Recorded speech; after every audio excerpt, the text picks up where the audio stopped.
வணக்கம் ஃப்ரெண்ட்ஸ், நான் உங்கள் சுரேஷ். நம்ம wait for trade channel subscribe பண்ண அனைவருக்கும் என் மனமார்ந்த நன்றிகள். ஸோ இன்றைக்கி நம்ம ஃபின்னிஃப்டி எக்ஸ்பைரி, ஸோ அதில் தான் நான் ட்ரேட் எடுத்திருந்தேன். ஸோ எக்ஸ்பைரி டே அன்றைக்கி நம்ம ஃபார் எக்ஸாம்பிளுக்கு Thursday ஆனால் பேங்க் நிஃப்டி எடுப்போம், டியூஸ்டே ஆனால் நம்ம ஃபின்னிஃப்டி தான் எடுப்போம். ஏன்னா ஆப்ஷன் செல்லிங்க்கு எக்ஸ்பைரி டே அன்றைக்கி ரிஸ்க் இல்லாமல் நம்ம கொஞ்சம் ப்ராஃபிட் பார்க்கலாம். ஸோ அதனால் நான் இன்றைக்கி ஃபின்னிஃப்டியில் தான் ட்ரேட் பண்ணேன். ஸோ எப்படி ட்ரேட் பண்ணுன்னு பார்ப்போம். காலையிலே ஒரு வீடியோ போட்டிருந்தேன் லெவல்ஸ்லாம். ஸோ அந்த லெவல்ஸ் உங்களுக்கு திரும்பவும் ட்ரா பண்ணுறேன். லெவல்ஸ் தாங்க, நம்ம லெவல்ஸை நம்ம கரெக்டாக ஃபாலோ பண்ணணும். லெவல்ஸ் கரெக்டாக ட்ரா பண்ணிட்டோம்னாலும் நமக்கு போதும்.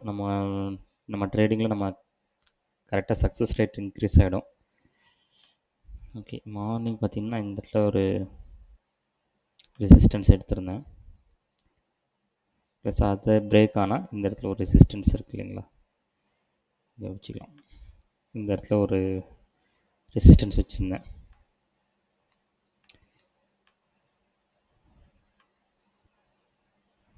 டவுன் சைட் பார்த்திங்கன்னா இதுதான் மேஜர் ரெசிஸ்டன்ஸாக நான் வச்சுருந்தேன் எஸ்டர்டேவோடைய லோவை.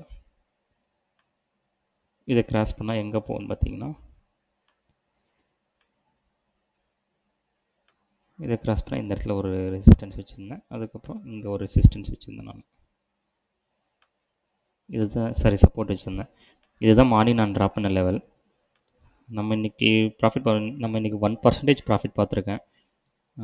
ப்ராஃபிட் வந்தது. அது எப்படி ட்ரேட் எடுத்துன்னு பார்ப்போம்.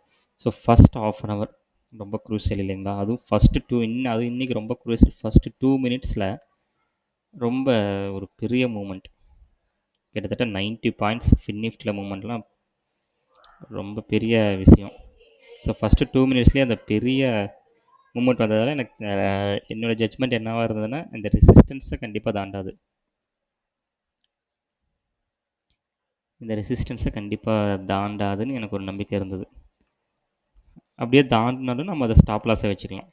ஓகேங்களா, அதை நான் அந்த ஒரு பாயிண்ட் ஆஃப் வியூவில் நான் கால் செல் பண்ணியிருந்தேன்.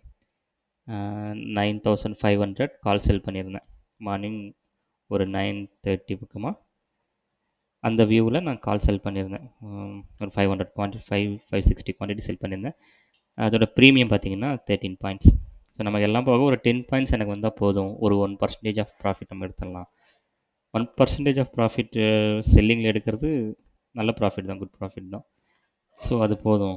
நம்ம அப்படியே சப்போஸ் நம்மளது மிஸ் ஆனிச்சுன்னா ஸ்டாப் லாஸ் ஹிட் ஆகும். ஸ்டாப் லாஸ் வந்து ஒரு 0.5% வச்சிடணும், அதாவது 2500 அந்த மாதிரி. இதுதான் ட்ரேட் பிளானாக இருந்தது. நம்ம எதிர்பார்த்த மாதிரி ப்ரைஸ் அது காலையிலேருந்து பிரேக்கே ஆகலை. இங்கே பார்த்தீங்கன்னா இங்கே தான் வந்தது, இது பிரேக் ஆகலை. ஸோ நான் இங்கேயும் வெயிட் பண்ணிட்டு இருந்தேன். இது பிரேக் ஆகும், கொஞ்சம் கீழே வந்தது இல்லைங்களா, கீழே வந்தது. இந்த இடத்துல அகைன் எனக்கு ஒரு கன்ஃபியூஷன் இருந்தது. இது திரும்ப மேலே போகுமா, கிட்டத்தட்ட 2 hours ஆச்சு. 2 hours இந்த ப்ரைஸ் மூமெண்ட்டே இல்லை, மேலே போயிடுமா அப்படின்னு நான் பார்த்துட்டு இருந்தேன். இருந்தாலும் நம்ம ரெசிஸ்டன்ஸை நம்ம சேஞ்ச் பண்ணி வச்சுட்டோம் இல்லைங்களா. இங்கே இருந்த ரெசிஸ்டன்ஸ்னால்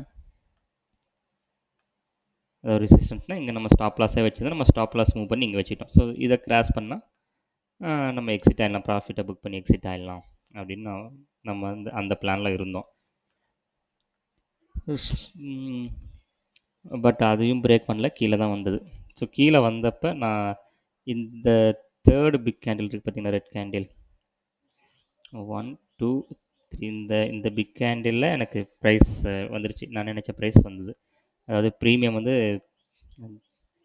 3 ரூபாய்க்கு 3 rupeesக்கு வந்தது. எனக்கு 10 பாயிண்ட்ஸ் கிடைச்சது. கிடைச்ச உடனே எனக்கு 5300 ப்ராஃபிட் வந்தது. ஸோ இன்றைக்கி நல்லபடியாகவே நமக்கு முடிஞ்சது.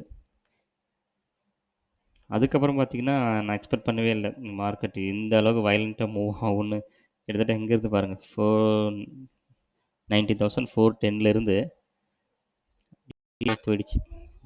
கிட்டத்தட்ட அப்பயும் நம்மளோட ஃபஸ்ட்டு ஸ்டாப் லாஸ் வச்சோம் பார்த்திங்கன்னா, அந்த ஸ்டாப் லாஸை அது கிராஸ் ஆகலை, இங்கேயே தான் இருக்குது, இதுக்குள்ளேயே தான் இருக்குது. ஓகே ஃப்ரெண்ட்ஸ், அகைன் இதுதான் ஃப்ரெண்ட்ஸ். ப்ளீஸ் நிறைய பேர் சப்ஸ்கிரைப் பண்ணாமல் பார்க்குறீங்க, சப்ஸ்கிரைப் பண்ணிக்கங்க. உங்கள் ஃப்ரெண்ட்ஸுக்கும் ஷேர் பண்ணுங்கள், லைக் பண்ணுங்கள்.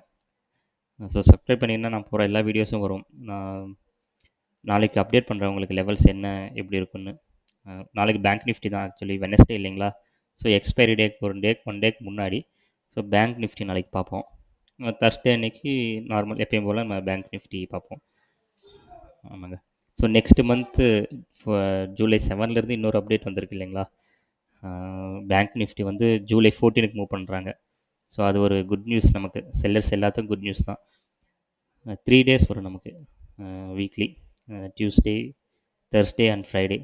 ஸோ செல்லர்ஸ் ஆனால் நமக்கு 10 பாயிண்ட்ஸ் கிடைச்சா போதும். நம்ம 1% ஆஃப் ப்ராஃபிட் எடுத்துகிட்டு நம்ம பாட்டுக்கு கம்மன் இருந்துக்கலாம். எந்த ஒரு ரிஸ்க் அதிகமான ரிஸ்க் எடுக்க தேவையில்லை.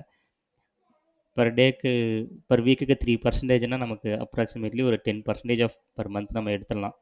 10% வரலாம் கூட 8% எடுத்துகிட்டு நம்ம கன்சிஸ்டன்ஸாக ட்ரேட் பண்ணி நம்ம கன்சிஸ்டண்ட்டாக ட்ரேடிங்கில் இருக்கலாம். அதை பற்றின ஒரு செப்பரேட் வீடியோ நான் உங்களுக்கு அப்டேட் பண்ணுறேங்க. அது expiry day, bank Nifty expiry day ஃப்ரைடேக்கு மூவ் பண்ணதை பற்றி. Okay friends, thank you friends, bye. இன்னொரு வீடியோவில் உங்களை பார்க்குறேன்.